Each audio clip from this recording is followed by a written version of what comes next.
اعوذ باللہ من الشیطان الرجیم بسم اللہ الرحمن الرحیم والذین یتوفون منکم ویذرون ازواجا وصیۃ لازواجہم متاعا الی الحول غیر اخراج فإن خرجنا فلا جناح علیکم فیما فعلنا فی انفسہن من معروف واللہ عزیز حکیم۔ پیچھے ایک بات گزری تھی کہ اللہ تبارک و تعالی نے جو بیوہ ہیں ان کی عدت کو بیان فرمایا تھا، یتربصن بانفسہن اربعۃ اشہر وعشرہ، کہ بیوہ عورت کی جو عدت ہے وہ 4 ماہ اور 10 دن ہے۔ یہ یہاں پہ حکم یہ ہے کہ بیوہ عورت کا جو پہلے ابتداء اسلام کے اندر جو بیوہ عورت کی جو عدت تھی وہ 1 سال تھی ابتداء اسلام کے اندر، پھر وہ حکم آیا تو اللہ تبارک و تعالی نے پھر اس حکم کو ختم کر دیا، تو یہاں پہ اسی حکم کو بیان کیا گیا ہے۔ یعنی آیت تو موجود ہے، اس کی فضیلت تو موجود ہے، لیکن جو حکم ہے وہ منسوخ ہو چکا ہے۔ اللہ تبارک و تعالی نے ارشاد فرمایا والذین یتوفون منکم، تم میں سے وہ لوگ جو فوت ہو جائے، ویذرون ازواجا، اور وہ اپنی بیویاں چھوڑ جائیں، یعنی ان کے پیچھے ان کی بیویاں موجود ہیں، تو وصیۃ لازواجہم، تو وہ اپنی بیویوں کے لیے یہ وصیت کر جائیں، متاعا الی الحول غیر اخراج، جب تک 1 سال نہ گزرے اس وقت تک جو ہے وہ ان کے گھر والے ان کی بیویوں کو خرچہ وغیرہ ضرور دیں، ٹھیک ہے۔ یعنی پہلے 4 ماہ 10 دن کی بات تھی، یہاں بات ہے پورا سال کی، تو پورا سال اب یہاں پہ عدت گزارنے کی ضرورت نہیں ہے، ٹھیک ہے، اب 4 ماہ اور 10 دن ہے، تو یہ اس وقت کی بات ہے۔ تو اللہ تبارک و تعالیٰ نے ارشاد فرمایا کہ عورت اگر 1 سال تک جو ہے وہ بیٹھے گی ابتداء اسلام کے اندر، تو اس کی عدت کے اندر جتنا خرچہ آئے گا وہ سارے کے سارا اس کا جو ہے وہ سسرال اٹھائے گا، ٹھیک ہے۔ یہ دیکھیں اس کی خوبصورتی چیک کریں ذرا، کہ ابتداء اسلام کے اندر اگر کسی عورت کو طلاق ہو جاتی تو اس وقت تک اللہ تبارک و تعالیٰ نے ارشاد فرمایا وہ تمہارے گھر کے اندر بھی بیٹھے گی، خرچہ بھی لے گی، اگر تمہارے بچے ہیں تو ان کی وہ سارا ذمہ جو ہے وہ سسرال والوں کو اٹھانا پڑے گا۔ ہمارے ہاں معاشرے کے اندر اکثر آپ دیکھیں گے کہ جتنا بھی خرچہ ہے وہ اکثر جو ہے وہ جو ان کا میکا ہوتا ہے ان کے اوپر ڈال دیا جاتا ہے۔ بچہ پیدا ہو جائے تو سارا خرچہ انہیں سے لیا جاتا ہے، حتیٰ کہ فوت کی ہو جائے تو وہ پچھلے والوں کو کہا جاتا ہے جا کے کھانا دے جائے، کفن منگوانا، یہ سارا کچھ یہ وہ چیزیں ہیں جو کسی لحاظ سے جائز نہیں ہے۔ جب تمہارے گھر کے اندر زندگی گزاری ہے تو اس کا خرچہ بھی تم نے اٹھانا ہے۔ تو اللہ تبارک و تعالیٰ نے ارشاد فرمایا فَإِنْ خَرَجْنَا، اگر ان کی وہ مدت 1 سال مکمل ہو جائے، یہ تب کی بات ابتداء اسلام کی، تو جس طرح آج بھی یہ ہے کہ اگر آج 4 ماہ اور 10 دن ان کی عدت مکمل ہو جاتی ہے تو فَلَا جُنَاحَ عَلَيْكُمْ فِي مَا فَعَلْنَا فِي أَنفُسِهِنَّ مِن مَّعْرُوف، تو اب تم پر کوئی گناہ نہیں ہے کہ وہ اگر اپنا فیصلہ اچھے طریقے سے خود کرنا چاہتی ہیں تو ان کو کرنے دیں۔ عدت گزار لی ہے تمہارے گھر کے اندر، اب وہ اپنے میکے جانا چاہتی ہیں تو ان کو جانے دیں، یا وہ آگے نکاح کرنا چاہتی ہیں تو بیوہ کو نکاح کرنے دیں۔ واللہ عزیز الحکیم، اللہ تعالیٰ غالب بھی ہے، حکمت والا بھی ہے۔ کیوں حکمت والا ہے؟ اسے پتہ ہے کہ اس بیوہ نے زندگی کیسے گزارنی ہے، اس کے ساتھ کیا معاملات ہونے ہیں۔ اب سسرال والے خرچہ نہیں اٹھاتے تو اگر اس کو آگے بھی نہ جانے دیا تو اس کی زندگی کیسے گزرے گی، اس کے بچوں کا خرچہ کون اٹھائے گا؟ میں اس کی حکمت یہ ہے کہ جیسے ہی عورت اپنی عدت سے فارغ ہو جائے 4 ماہ 10 دن کے بعد، اب اس کو فیصلہ کرنے دیں۔ اب دیکھیں نا یہ کتنی بڑی بات ہے، کتنا بڑا حق جو ہے وہ اسلام نے عورت کو دیا ہے۔ فرمایا کہ بیوہ خاتون کو یہ حق ہے کہ وہ چاہے تو وہ اپنا فیصلہ کر سکتی ہے، میکے بیٹھنا چاہے تو میکے بیٹھ سکتی ہے، دوسری جگہ اگر اپنا مکان وہ خود لے کر اگر بیٹھنا چاہتی ہے وہاں بیٹھ جائے، اگر وہ نکاح کرنا چاہتی ہے تو اس کو نکاح کرنے دے۔ تو یہ سارے کے سارے فیصلے کا اختیار اللہ تبارک و تعالیٰ نے بیوہ کو عطا فرما دیا ہے، ٹھیک ہے جی۔ اگلی بات یہ ہے وَلِلْمُطَلَّقَاتِ مَتَاعٌ بِالْمَعْرُوف، فرمایا طلاق یافتہ عورتوں کے لیے خرچہ ہے، کیا ہے؟ خرچہ، نان و نفقہ، ٹھیک ہے، بالمعروف، اچھے طریقے سے۔ اگر عورت کو طلاق دے دی ہے جب تک وہ آگے نکاح نہیں کرتی ہے تو اللہ تبارک و تعالیٰ نے ارشاد فرمایا عدت تک تو خرچہ دینا ہی دینا ہے، یہ تو پکی بات ہے۔ جب کسی عورت کو طلاق ہو گئی ہے تو یاد رکھیں جب تک اس کی عدت نہیں گزرتی تب تک خرچہ مرد کے ذمہ ہے، چاہے وہ اس کے گھر میں بیٹھے یا اس کے گھر میں نہ بیٹھے۔ اگر طلاق دی ہے تو طلاق کے بعد اب خرچہ سارا کا سارا جب تک عدت نہیں گزرے گی، 3 ماہ عدت ہے نا، تو 3 ماہ کا خرچہ بندے کو اٹھانا پڑے گا۔ اسلام نے تو عورت کو اتنا بڑا حق دیا ہے کہ وہ اس کے گھر سے فارغ ہو گئی ہے، تعلق ہی ختم ہو گیا ہے، لیکن جب تعلق ختم ہونے کے باوجود فرمایا کوئی بات نہیں، تعلق ختم ہوا ہے، عدت تو ختم نہیں ہوئی، جب عدت ختم نہیں ہوئی تو خرچہ بھی تو ہی اٹھا، ٹھیک ہے، یہ اسلام نے، اللہ تبارک و تعالیٰ نے، اسلام نے جو ہے وہ عورت کو حق عطا فرمایا ہے. وما حقا علی المتقین، یہ متقین لوگوں پر فرض ہے. کیا ہے؟ یہ فرض ہے کہ وہ اپنی عدت گزارنے والی عورتوں کو خرچہ کم سے کم ضرور دے. اور دوسری بات یہ ہے کہ اگر عورت آگے عدت گزارنے کے بعد بھی نکاح نہیں کرتی ہے تو اللہ تبارک و تعالیٰ نے ارشاد فرمایا پھر بھی بندے پر فرض تو نہیں ہے، لیکن متقین کے لیے یہ ضروری ہے کہ اگر اس کے بچے ہیں تو وہ ساری زندگی جب تک وہ نکاح نہیں کرتی آگے، کم سے کم یا اس کے بچے جو ہے وہ بالغ نہیں ہو جاتے تب تک اس کا خرچہ برداشت کرتا رہے. ٹھیک ہے، کذالک یبین اللہ لکم آیاتہ، اس طرح اللہ تعالیٰ جو ہے وہ اپنی آیات کو بیان کرتا ہے، لعلکم تعقلون، تاکہ تمہیں شعور آ سکے. تمہیں کیا ہے؟ شعور آ سکے. اب دیکھیں کم سے کم 2-3 رکوع ایسے ہیں جس کے اندر عورت کی طلاق کے، حیض و نفاس کے، صحبت کے سارے مسائل بیان کیے گئے ہیں. تو کہنے کا مقصد یہ ہے کہ جب ہم قرآن کو پڑھیں گے تب جا کے ہمیں قرآن سمجھ آئے گا نا کہ اس کے اندر لکھا کیا ہے. آج ہمارے 2 سپارے تقریباً مکمل ہونے والے ہیں.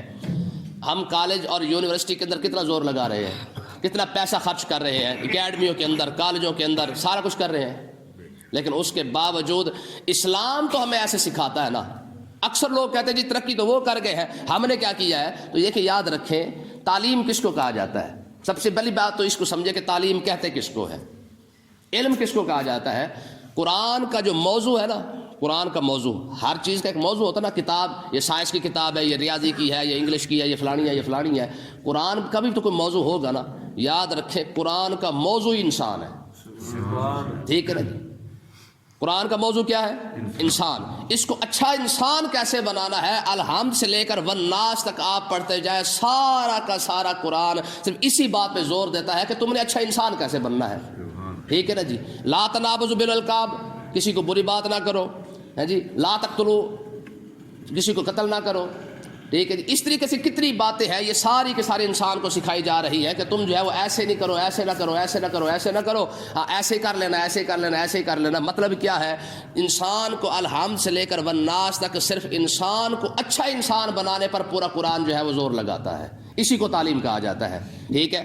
تو اللہ تبارک و تعالیٰ نے ارشاد فرمایا کہ یہ سارے مسائل جو عورتوں کے تھے اس کو اللہ تبارک و تعالیٰ نے طلاق کے، صحبت کے، نکاح کے، عدت کے اور خرچے کے، یہ سارے کے سارے اللہ تعالیٰ نے یہاں بیان فرما دیے ہیں.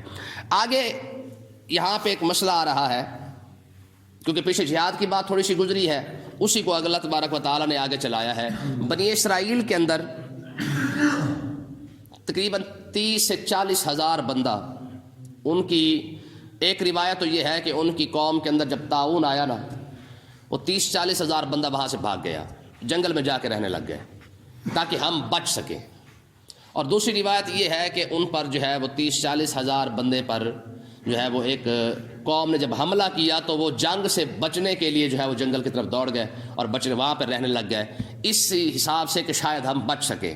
تو اللہ تبارک و تعالیٰ نے اس واقعے کو یہاں پہ بیان فرمایا ہے. فرمایا الم تر الی الذین خرجوا من دیارہم، فرمایا کہ اے محبوب آپ نے ان لوگوں کو نہیں دیکھا جو اپنے گھروں سے نکل گئے تھے. کس لیے؟ وہ ہم الوف حاضر الموت، اور وہ ہزاروں کی تعداد میں تھے موت کے ڈر سے. موت سے بچنے کے لیے کیا ہوا کہ سارے کے سارے نکل گئے کہ شاید ہم بچ جائے.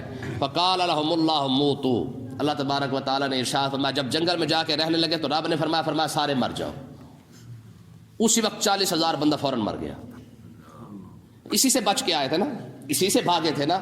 ٹھیک ہے. تو آپ اندازہ کریں کہ جس چیز سے بھاگ کے گئے تھے جنگل کے اندر جا کے بیٹھے، 40 ہزار بندہ جنگل میں جا کے ڈیرے لگا کے بیٹھا ہے، شاید ہم جنگ سے بچ جائیں اور ہم موت سے بچ جائیں تو ہم جناب اللہ شاید کچھ جنگل اچھا خاصا زندگی گزار لیں گے. تو اللہ تبارک و تعالیٰ نے ارشاد فرمایا موتو، فرمایا سارے مر جاؤ. 40 ہزار کا 40 ہزار بندہ ہی مر گیا.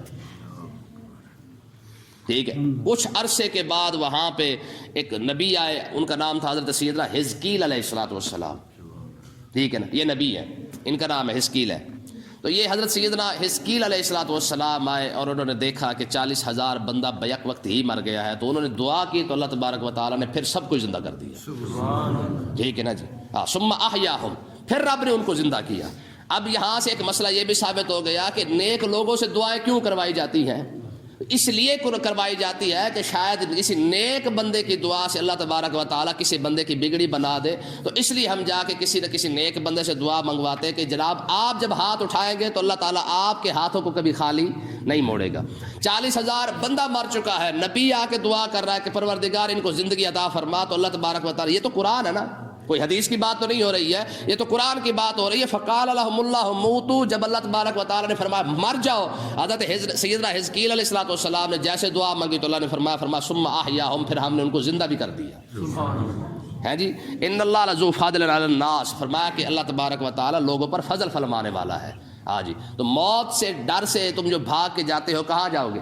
آج مسلمان نہیں بھاگ رہا، سب سے زیادہ ڈر مسلمان کو موت سے لگتا ہے، لگتا کہ نہیں لگتا؟ حضرت سیدنا خالد بن ولید رضی اللہ تعالیٰ عنہ، آپ میدان جنگ کے اندر جب آئے نا تو آپ نے رومیوں کو کہا تھا، آپ نے فرمایا تھا کہ جس طرح تم شراب کو پسند کرتے ہو، میرے ساتھ ایسی قوم ہے جو موت کو اسی طریقے سے پسند کرتی ہے۔ انا کنا عند قوم یحبون الموت کما تحبون الخمر، آپ نے فرمایا میرے ساتھ ایسے لوگ رہتے ہیں جس طرح تم شراب کو پسند کرتے ہو نا، یہ موت کو بھی ایسے پسند کرتے ہیں۔ ٹھیک ہے، تو آپ اندازہ کریں کہ وہ مسلمان کا لیول کتنا بڑا ہوگا جن کے لیے سب سے زیادہ پسندیدہ چیز ہی موت ہو۔ اور آج ہماری حالت کیا ہے؟ ہمیں موت سے ڈر کیوں لگتا ہے؟ تو کہنے کا مقصد یہ ہے، اللہ تبارک و تعالیٰ نے یہی بات یہودیوں کو فرمائی۔ جب یہودیوں نے کہا نا جی ہم تو سچے ہیں، ہمارے پاس اتنے انبیاء آئے ہیں، ہم فلہذا سچے ہیں، ہمارے سچے ہونے کی دلیل یہ کہ اتنے نبی تو ہمارے پاس، 40,000 سے زیادہ نبی تو ہمارے پاس آئے ہیں، تو اللہ تبارک و تعالیٰ نے فرمایا اس طرح کرو پھر، قل ان الموت الذین تفرون منہ فانہ ملاقیکم، فرمایا کہ تم پھر اس طرح کرو، تم موت کی تمنا کر کے دیکھو، موت کی دعا مانگ کے دیکھو، لگ پتہ جائے گا۔ ٹھیک ہے، وَلَن يَتَمَنَّهُ أَبَدًا بِمَا قَدَّمَتْ أَيْدِيهِمْ وَاللَّهُ عَلِيمٌ بِالظَّالِمِينَ، یہ قرآن مجید کا فیصلہ ہے کہ یہودی کبھی بھی موت کی دعا نہیں مانگیں گے۔ اگر یہودی نہیں مانگتے تو آج کا مسلمان کون سا مانگتا ہے؟ جتنی محبت یہودی کے دل کے اندر دنیا اکٹھی کرنے کیا، اتنی محبت تو آج مسلمان کے دل میں بھی آ چکی ہے۔ تو یاد رکھیں، موت سے نفرت اور موت سے تکلیف اس وقت ہوتی ہے جب انسان دنیا سے پیار کر بیٹھے۔ جتنی دنیا سے محبت بڑھتی جائے گی، موت سے اتنا زیادہ ڈر لگتا جائے گا۔ حضرت سیدنا عیسیٰ علیہ السلام سے پوچھا گیا جی آپ گھر کیوں نہیں بناتے؟ تو آپ نے فرمایا جب رہنا نہیں ہے تو پھر بنائے کیا؟ سبحان اللہ۔ عیسیٰ علیہ السلام نے ساری زندگی گھر نہیں بنایا، کیوں نہیں بنایا؟ صرف اس لیے نہیں بنایا، فرمایا جب رہنا ہی نہیں تو پھر، اور ہم نے تو کیونکہ یہاں پہ رہنا ہے، ہمارے تو ماشاءاللہ جناب 100 بلڈنگیں جا رہی ہے، پوری 100 منزل کی ہے جی۔ بندے کے پاس روٹی کھانے کی ہو یا نہ، لیکن ڈبل سٹوری کوٹھی تو اس نے پانی ہے نا۔ وجہ کیا ہے؟ صرف اور صرف یہ ہے کہ ہم سمجھتے ہیں کہ شاید ہم نے یہاں رہ جانا ہے، ہم نہ رہیں گے تو ہماری اولاد رہ جائے گی۔ ہم یہ کیوں نہیں سوچتے کہ جب ہم نے نہیں رہنا تو ہماری اولاد نے کہاں رہنا ہے؟ میں ایک مسجد میں نماز پڑھنے گیا لاہور، جب وضو کرنے بیٹھا نا تو وہاں وضو خانے میں بڑی خوبصورت بات لکھی تھی، میں یہ ضروری نہیں کہ تیرا جنازہ تیرے بیٹے ہی اٹھائے، یہ ضروری، ہاں ضروری نہیں ہے کہ باپ کا جنازہ جو ہے وہ بیٹے، آج باپ کہتا ہے نا جی کہ یا کم سے کم اور کچھ نہیں مجھے کندھا تو دیں گے، میں ضروری نہیں ہے کہ تیرا جنازہ جو ہے وہ تیرے بیٹے ہی اٹھائے، تجھے بھی تو بیٹوں کا جنازہ اٹھانا پڑ سکتا ہے نا۔ جتنی فکر ہم نے اپنے بچوں کے مستقبل کی رکھی ہے، اتنی فکر کبھی قبر کی کر کے دیکھی ہے؟ کبھی ہم نے اپنی اولاد کو کہا ہے کہ پتر تو نے مرنا بھی ہے؟ اتنے لفظ کبھی ہمارے منہ سے نکلے؟ نہیں نکلتے۔ ایک مرتبہ بھی ہم نے سوچا ہے؟ امام حسن بصری رضی اللہ تعالیٰ عنہ فرماتے ہیں، آپ فرماتے ہیں کہ میں ایک جگہ پہ بیٹھا تھا تو میرے پاس نا میرے ہی گھر کا بچہ آ گیا، تھوڑی گھر سے دور بیٹھے تھے، فرماتے ہیں میرے پاس جب وہ بچہ آیا تو میں نے اس کو سینے سے لگا لیا، تو وہاں سے خاتون گزری، اس نے کہا حسن بڑا پیار ہے بچے سے۔ کہا جی اپنے گھر کا بچہ جو ہے، کہا جتنا پیار اس سے کیا اتنا رب سے کر لیتا تو رب تجھے مقام دے دیتا۔ یہ امام حسن بصری کو خاتون کہہ رہی ہے، کہا جتنا پیار اپنی اولاد سے کیا ہے نا، کم سے کم اتنا پیار اپنے رب سے کر لیتا تو رب تجھے کوئی مقام دے دیتا۔ کہتے میں وہی کھڑا ہوا تھا تو ایک خاتون آ بھی گئی، اسی خاتون کا ایک بچہ آ گیا، میں نے کہا چلو دیکھتے ہیں اب کیا بنتا ہے۔ ہوا کیا؟ فرماتے میں ابھی کھڑا ہوا تھا تو اس عورت نے اپنے اس بیٹے کو کہا، وہ اس کا پوتا تھا، کہا اس کا نام تھا زیغم، کہا زیغم مجھ سے پیار کرتا ہے؟ کہا اماں تجھ سے کیسے پیار کرو، جس نے تیرے پیٹ کے اندر رکھ کے مجھے زندگی دی ہے، پیار اس سے نہ کرو تو تجھ سے کروں گا میں۔ کہ تجھ سے پیار کا حق زیادہ ہے یہ جس نے تیرے پیٹ کے اندر رکھ کے، یعنی ماں کے پیٹ میں رکھ کے، جس نے مجھے وہاں اس جگہ پہ زندگی دی ہے جہاں پہ زندگی کا تصور تک نہیں ہو سکتا ہے، لیکن زندگی تو ہے نا، جس نے مجھے اتنے تنگ راستوں سے نکالا ہے، اگر چاہتا تو وہیں پہ تجھے بھی مار دیتا، مجھے بھی مار دیتا۔ تجھ سے پیار کیسے کرو؟ پھر اسی سے نہ پیار کرو جس نے اس تنگ جگہ پہ رکھ کے مجھے جو ہے وہ اپنا وہاں پہ زندگی عطا فرمائی ہے، پھر اسی تنگ ترین راستوں سے مجھے نکال کے مجھے بھی زندہ رکھا، تجھے بھی زندہ رکھا ہے۔ اتنی بات کی اور بچہ وہیں پہ تڑپ گیا۔ اس نے پھر عورت نے ایک اور بات کی، کہا مجھے یہ بتا قیامت کے دن تیرا کیا بنے گا اور میرا کیا بنے گا؟ کہا اگر اس نے بخش دیا تو پھر تو ہم بچ جائیں گے، اگر اس نے نہ بخشا تو پھر ہمارا بنے گا کیا؟ اتنی بات کی، بچے نے چیخ ماری، وہیں پہ فوت ہو گیا۔ تو امام حسن بصری کہتے ہیں یہ میں اپنی آنکھوں سے یہ تماشا دیکھ رہا تھا۔ پھر اس کے بعد کیا ہوا؟ کہتے ہیں کہ اور اس خاتون نے جو ہے وہ سر رکھا اپنی گود کے اندر، وہ اس کا بیٹا ہی تھا، تو اس نے کہا شہید محبت میں بھی تیرے ساتھ آنے والی ہوں۔ کیا کہا؟ شہید محبت، مطلب یہ ہے کہ لوگ جنگوں میں جا کے مجاہد شہید ہوتے ہیں نا، فرمایا تو اللہ کی محبت کے اندر شہید ہوئے، میں بھی تیرے ساتھ آنے والی ہوں۔ اتنی بات کی، اس کی بھی چیخ نکلی، وہیں پہ وہ بھی فوت ہو گئی۔